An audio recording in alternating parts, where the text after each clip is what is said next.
Bigyan natin ng reaction opinion itong post ng ABS-CBN News. Good news po ito. Sabi dito, Russian oil arrives as Philippines battles energy emergency. Isang barko ang dumating sa Pilipinas, karga, ang 700,000 barrels of Russian crude oil at consignee ang Petron Corporation batay sa ulat. At least, pag tuloy-tuloy na ganyan na mayroong dumarating, nakakalusot sa Strait of Hormuz yung kasi magkaibigan ng Russia, China at Iran. Kaya nakakalusot sila. Ang hindi makalusot, pag US, Israel, mga aliado nila. Oh, daming nag-like, 10,000 nag-react, 5,200 nag-like, 4,600 ang nag-love, 2,006 ang nag-care.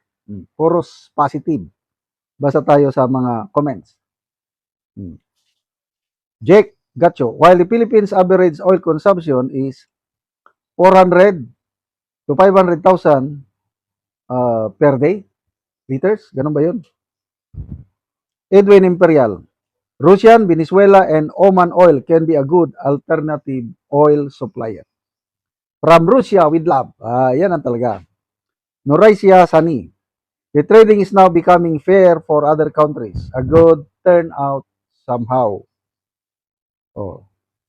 Russian oil, tama si PRRD, China and Russia. Hehehe. Yan. Tama talaga ang ating Tatay Digong. Dahil kinaibigan niya ang China at Russia ngayon.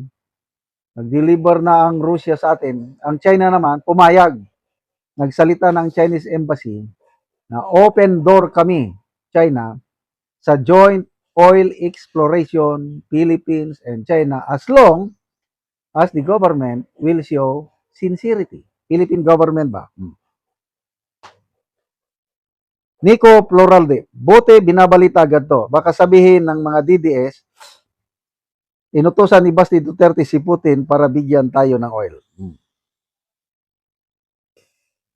Eloy Sai, thanks Petron.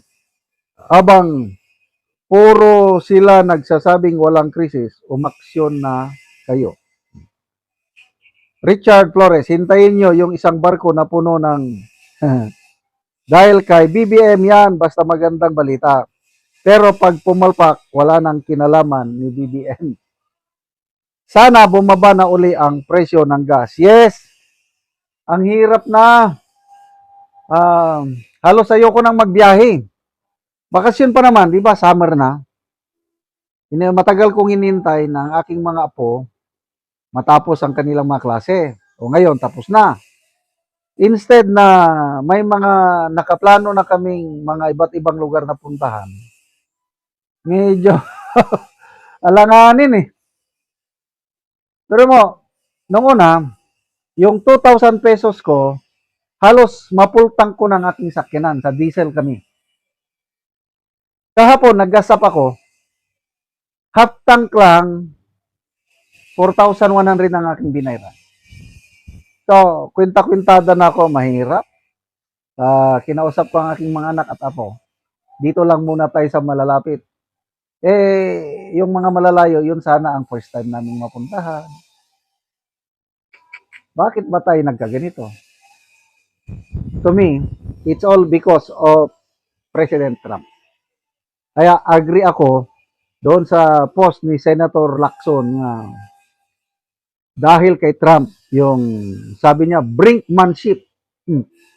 Instead of statesmanship, hindi, brink. Brink, yung ba, brink of collapse. Yung madali ka nang matumba, you're a brink of falling down. Yan ang ginawa ni President Trump eh. Noong una, bilib na bilib ako dito dahil akala ko he's a man of peace. Ngayon, lumalabas, kabaliktaran. Pero inatake nila ang Iran, akala nila kagaya ng dati. Kasi matagal naman itong gera na yan. Nung una, konting bakbakan lang, mamaya is okay na. Ano na yung Iran? Mag-negotiate na at magkakasundo. But this time around, sa tingin ko, ayaw nang makipag-negotiate ang Iran. Hindi nila matanggap yung in just one strike, yung first day of strike, nawala yung tatlo nilang leader, Ayatollah Khamenei, yung defense minister at saka armed forces chief of staff nila. Kaya ngayon, survival mode na ang Iran. Palaban na, bahala na. Meron silang alas, Strait of Hormuz. Hindi kayang ang sinasabi ng US na halos wala ng kapabilidad ang Iran, kanilang military.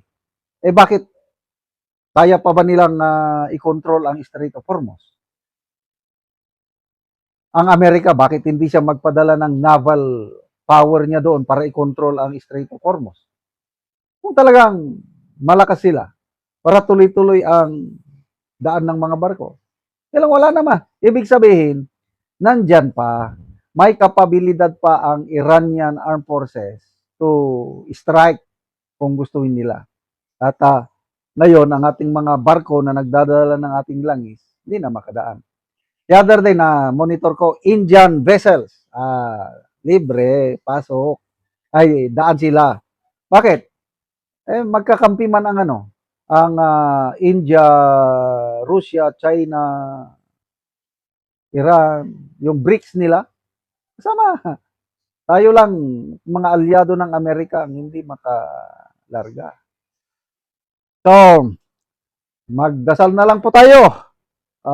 Paano tayo makasurvive at salamat sa Russian oil, sana marami pang darating. Salamat mga kaibigan sa inyong magsubaybay sa ating channel na ito.